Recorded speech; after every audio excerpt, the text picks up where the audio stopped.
Hello and welcome to this channel. In this video, we will talk about amniotic fluid embolism.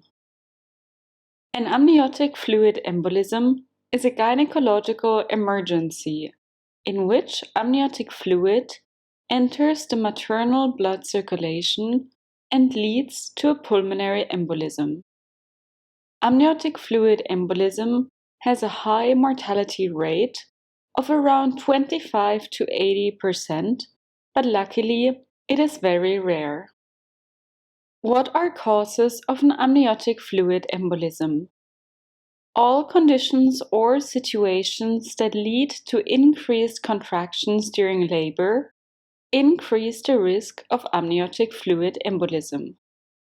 Amniotic fluid, fetal cells, proteins, and other substances that are usually within the amniotic fluid can enter the maternal circulation through an open placental implantation bed when uterine veins are injured or through an endocervical tear.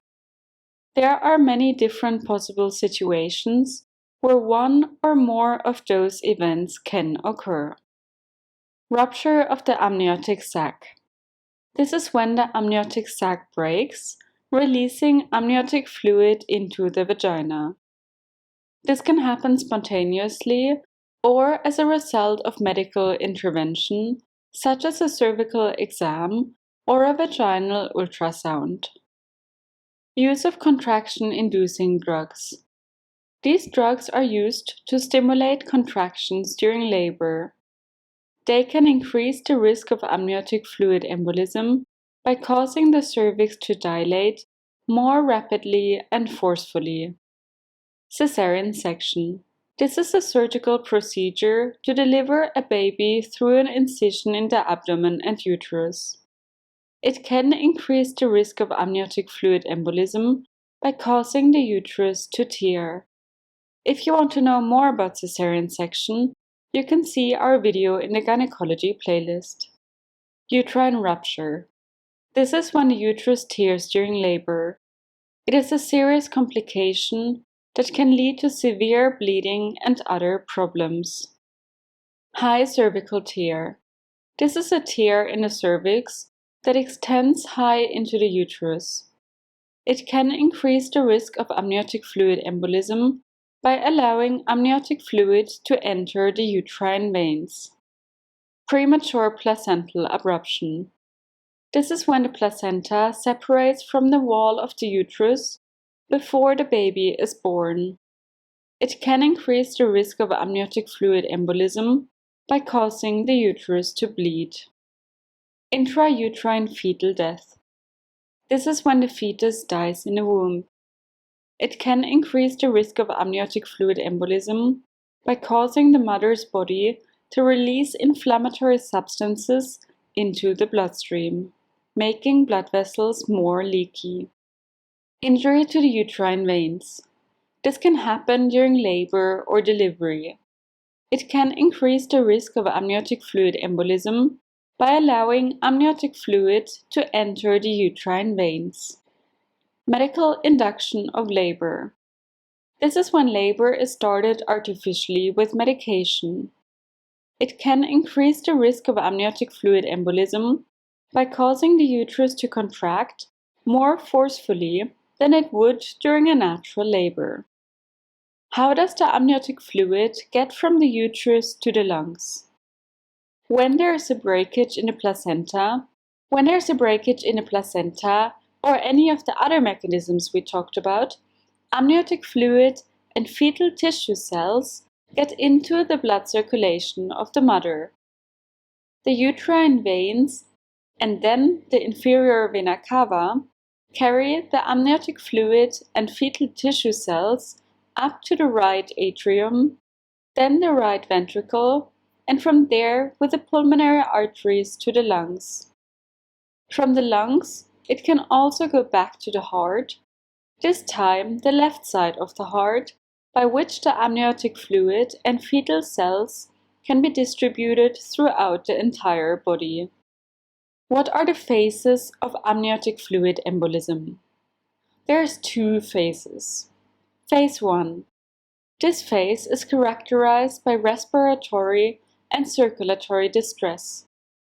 Symptoms may include shortness of breath, chest pain, hypotension, so low blood pressure, and cyanosis, so a bluish tint to the skin. In this first phase, the amniotic fluid embolism leads to vasoconstriction and so to pulmonary hypertension. The obstruction of the pulmonary vessels leads to a decrease of the left ventricular filling pressure and so a decrease in the stroke volume of the heart.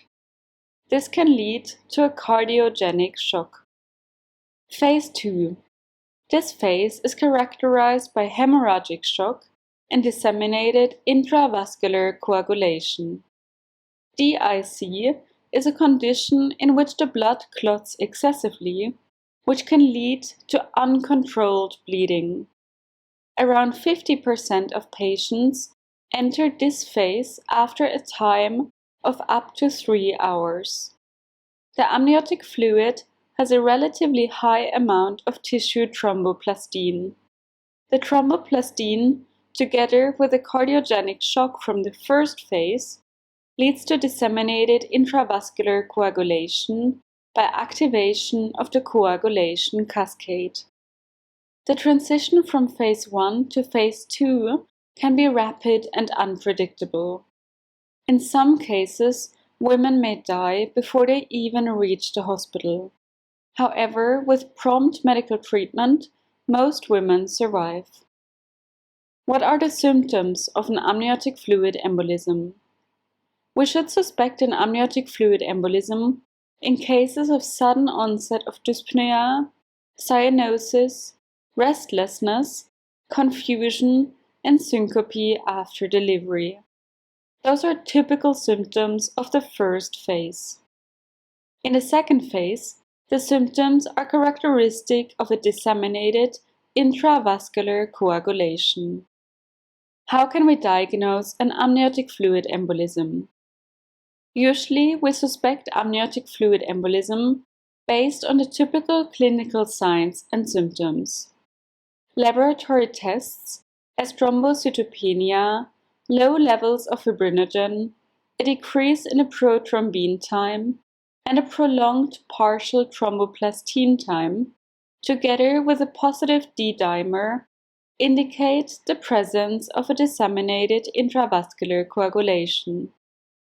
We can also obtain a chest X-ray, an ECG, and echocardiography. In a chest X-ray, we can see signs of pulmonary edema, cardiomegaly, and pleural effusions that can be suggestive of an amniotic fluid embolism. In a ECG, we can see signs of heart failure, such as a prolonged QT interval and T-wave inversion. In an echocardiography, we can see signs of right ventricular dysfunction, left ventricular dilatation, and a reduced stroke volume. A definitive diagnosis can be made by the proof of amniotic cells in the pulmonary blood vessels. This can be done by a bronchoalveolar lavage or a pulmonary biopsy. How can we treat amniotic fluid embolism? The treatment is mainly supportive. We usually administer oxygen and fluid to maintain oxygenation and sufficient blood volume. We can also transfuse fresh frozen plasma and clotting factors to treat the coagulation disorder. In some cases, we might use mechanical ventilation to support breathing. That's it for this video. I hope it was helpful. If you like our channel, please subscribe. Thank you for watching and hopefully see you again in the next video.